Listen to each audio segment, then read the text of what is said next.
First, though, your verdict on BNP leader Nick Griffin's Question Time appearance last night.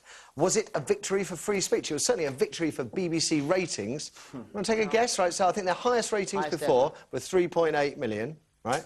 How much do you think they got last night? Over 5, wasn't it? 5. It was over 5. Was it? So that's... 5, by the way, Paddy Power, that was 2-1, so you're going to clean up that. Keep going.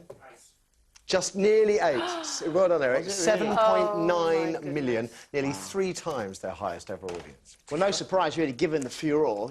Well, given the way the BBC was pumping it, that's the point. Pumping it out of all. Anyway, we digress. While the one-time National Front activist used the programme to deny he was a Nazi, attack Islam, paint homosexuals as creepy and defend the Ku Klux Klan, the papers reckon that despite being given the oxygen of publicity by the Beeb, Griffin went on to choke on it. They claim he was jeered, ridiculed and humiliated.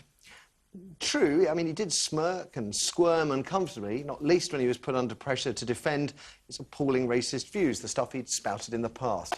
He's the Justice Secretary, not the Minister, isn't he? Anyway, either way, I think they're referring to Belgium, which has these Holocaust denial laws, but Jack Straw was right. There is no reason for his reticence. There's no law to stop him saying it in this country.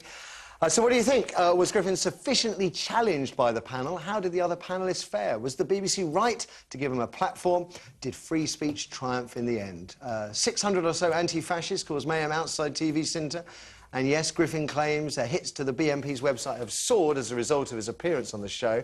Doesn't necessarily mean he's recruited a whole load of new supporters, as I suspect a lot of those visits were encouraged by Bonnie Greer, who did great, I thought, and she was just basically described the BNP's sense of history on their website as wacky, as in wacky racists. I like it. I thought that was good. Tracy-Ann, what do you think? What did you think? Well, as fascist leaders go, he was one of the worst. He was sweating, he was eye-rolling, he was greasy, he was stuttering. He wasn't quite the charismatic leader that I thought he was going to do... I thought he was going to be very smooth. Yeah.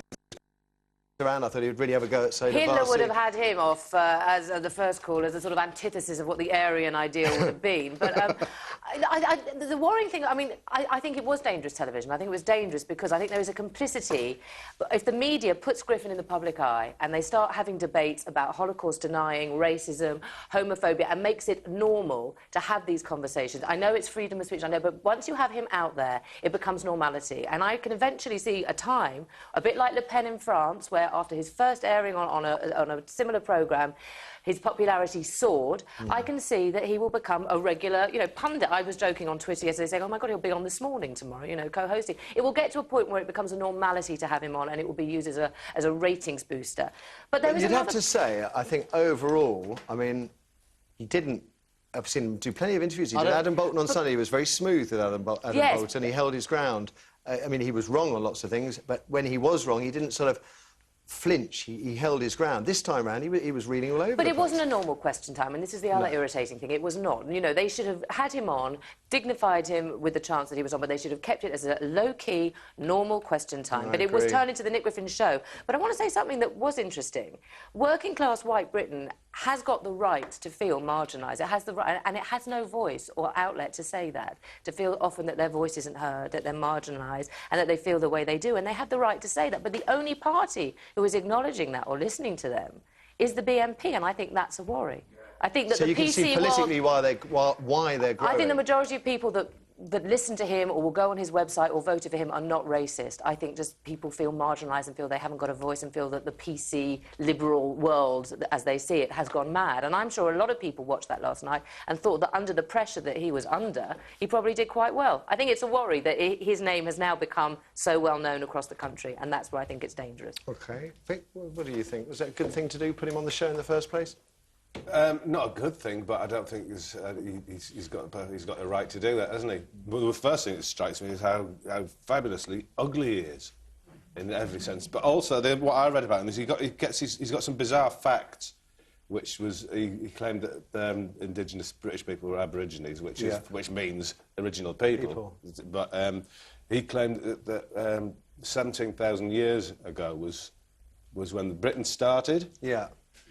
So where's he get that fact from? And also, does he not realise that we are actually a nation of immigrants now anyway? We're either French, German or Norwegian. There's no Britons, that's what he's talking about. There's none left in Britain. They're cleared off to France in what's now Brittany about 900 years ago. So what does he want?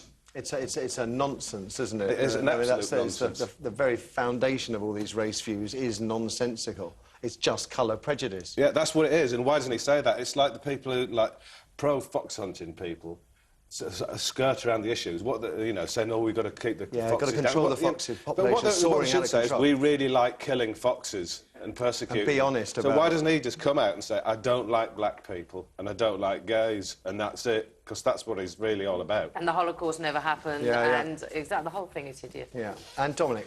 Well, I think it played out exactly as I expected it to, Matthew. He has an indefensible standpoint. He was pretty much vilified and undermined. He was floundering and ill-prepared. He was. Do you know, he was very ill-prepared. I was surprised by how ill-prepared he was, because the others were... I mean, Jack Straw was going around naming the names Jack Straw had obviously really people of colour who died for us in the war. Yeah, I mean, Jack name Straw names. had clearly genned up, but I think Tracy has an interesting point, because I think the main political parties have fundamentally failed Britain, Conservative and Labour.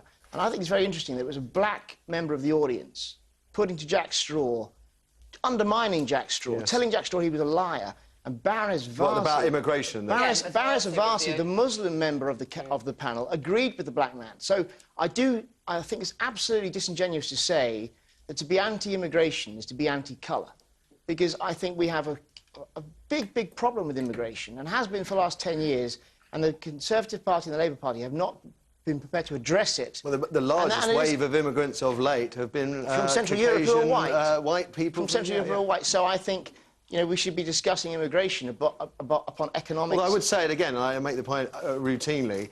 If you took all those Eastern Europeans out of this country, who would be running and doing all the jobs that everywhere I go, every restaurant, every hotel, every building? Matthew, the point is that it isn't just a race issue. But having Griffin on was the correct thing to do, for the reason that he was exposed as being a man with really nothing to say, and so many inconsistencies and contradictions in his argument that you can dismiss him as a fool, as he was. OK, are we going to give this extra time? I know you want to say one more thing, Tracy. I can see you... Oh, no, I was going to say, I don't know how much damage it did to him. I think he did. Well, that's very interesting. It did enormous damage to his arguments. Really? Yes, it did. I'm not sure that the kind of people that would vote for the BNP would feel that he was damaged by that. The audience, I don't think, were representative enough of Great Britain. What came out, what positive came out is, why is it that these people are voting for that party? And it's because Labour and Conservatives have failed. Simple as that. OK. Lots of interesting issues coming up from there. What do you think, folks? Was it a victory for free speech in the end? Was it dangerous television? That's all you got to say. Kirsty. First, we have Danielle online too.